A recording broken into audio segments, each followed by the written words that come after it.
Well, I would say the greatest compliment any artist could receive would be not that their work is sort of duplicated or imitated even, but rather that it is the spirit of it, the sensibility is picked up with great intelligence and transformed, added to, that it should become a different thing.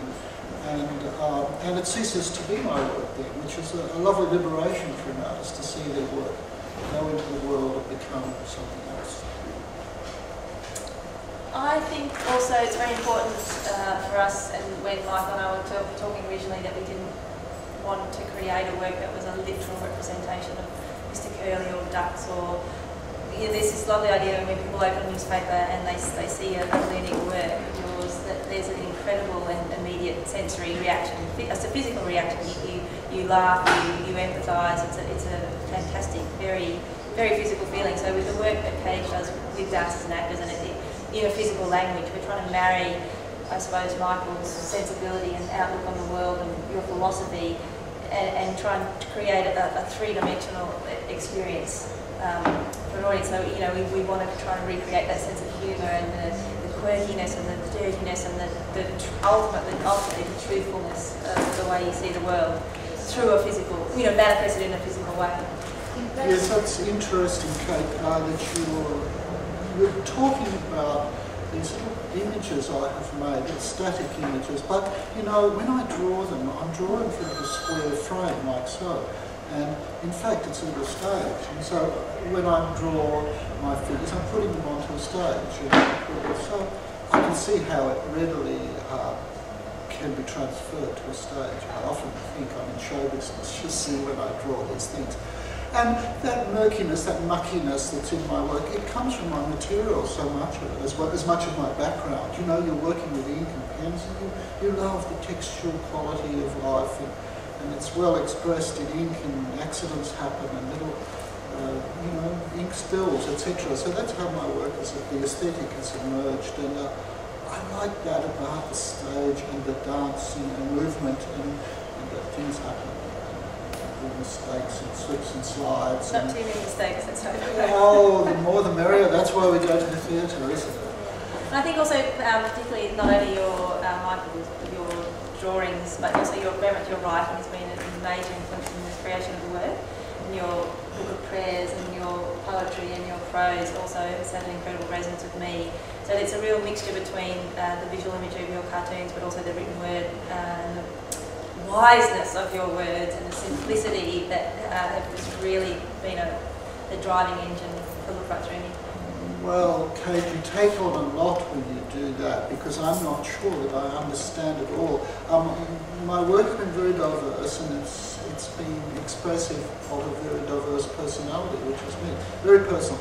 But to see it become then more of a corporate thing, a group of people, making a kind of holistic sense out of that spirit, that's therapeutic for me, to watch rehearsals and to see, to recognise some meaning being made of it. Because I work in a great kind of, this ecosystem of ideas and different things, prayers, images, paintings, words, ideas, philosophies, and who knows what you're doing as you work. But what a luxury to see these people moving about with that spirit running through it. Well, the project is kind of fascinating, I guess. It's got this organic, it's something very impressionistic and very strong about it, and you can't quite pin it down, but you're drawn into it. It's a poetic kind of thing, but it's very strong, and it is very confronting in a sense. But it's got this beautiful lyricism. You can't just sum it up, and that's how I feel when I work. If people can just describe it and say, oh, this is how it is, yes, you've nailed it. I'm not sure that I want to nail anything. I want to open things up, and I think what Kate and the company have done is to sort of open things up. It just keeps opening and opening and opening, and it's very humane and very moving. So I am not so much excited by it, but just compelled towards it. I'm drawn into it. And to walk out of the theatre saying, I wonder what that was about. And to lie down and put your head on the pillow at night and say, I wonder what that was about. And to wake up in the morning still mystified somewhat, but loving it. That's the thing. Not to understand it, but to love it.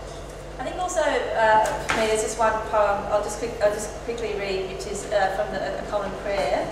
God, give us rain when we expect sun. God, give us music when we expect trouble.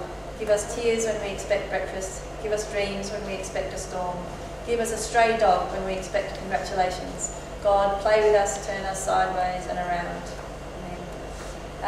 But moments, I suppose, so within poems like that or writings like that, we've tried to look at this idea of contradiction. And I mean, the work's actually based around a young man who finds himself, he wakes up alone in this kind of junkyard playground, completely a broken man, completely disillusioned. And throughout the course of this evening, he finds interactions and moments which basically re-inspire him to keep living, essentially.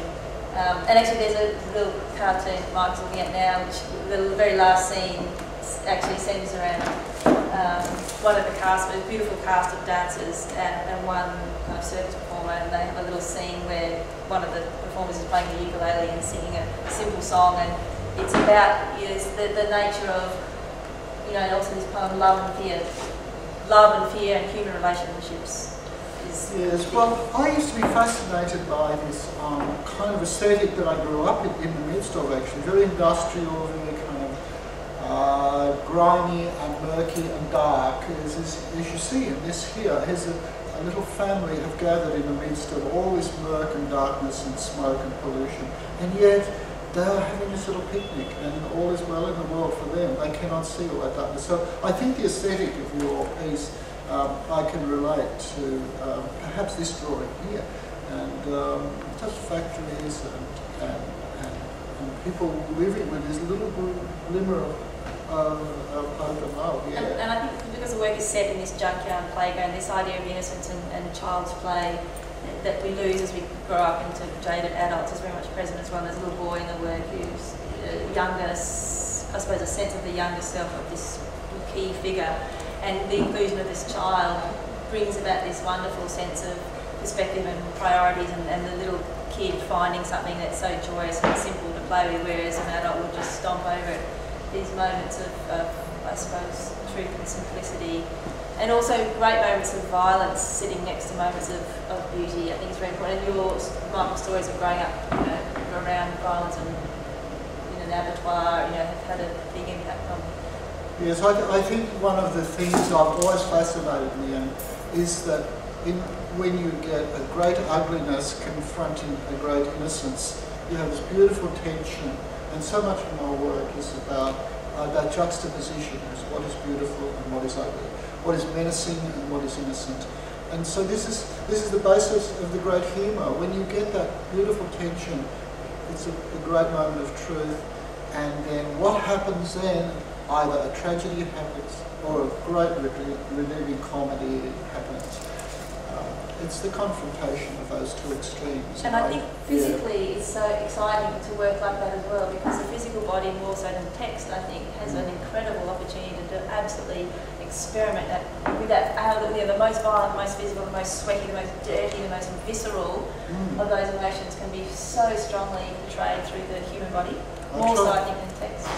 I tried to be very dirty, but I can't do it as well as your theatre. Okay, no, you can get that. And the honesty of the human body, you can't lie with the human body. And the nakedness of it, in a sense, you can't lie. There it is. And I wish I could do that with a pen. I think you can.